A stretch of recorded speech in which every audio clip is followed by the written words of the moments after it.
Let's talk about daily commodity commentary and technical levels.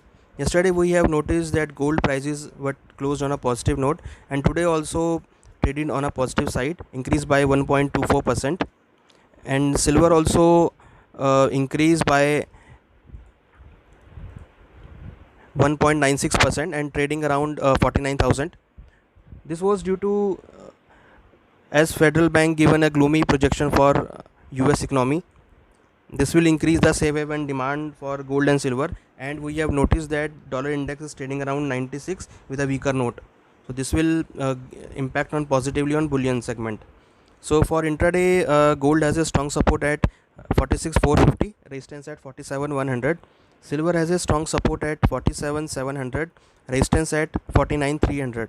So we are recommending buy in gold and silver for intraday perspective. Since the trend is positive, so we are recommending the buy in gold and silver. Now let's talk about base metal. Yesterday we have noticed that all base metal were traded on a positive note. On the back of resume of the major economies, increased demand of the base metal and decreased inventories in LME will support the base metal prices. So for intraday perspective, we are expecting the positive trend still remains same, and base metal will trade on a positive note for intraday perspective. Copper has a strong support at 446, resistance at 457.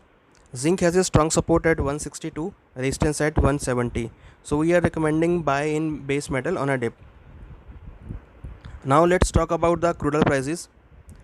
Today crude oil prices open with a gap down, almost 2% down, as the inventory increased yesterday. So this will impact on a negatively on the crude oil prices. International market crude oil trading around $38.30 per barrel.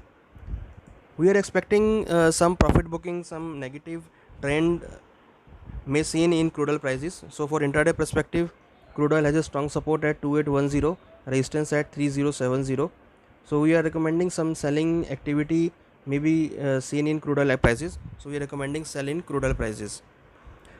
Now if we look after the agriculture commodities, yesterday we have noticed that major agriculture commodity closed on a positive note like soybean and refined soya, and even if we check the spice segment also trading on a positive note, jeera and turmeric.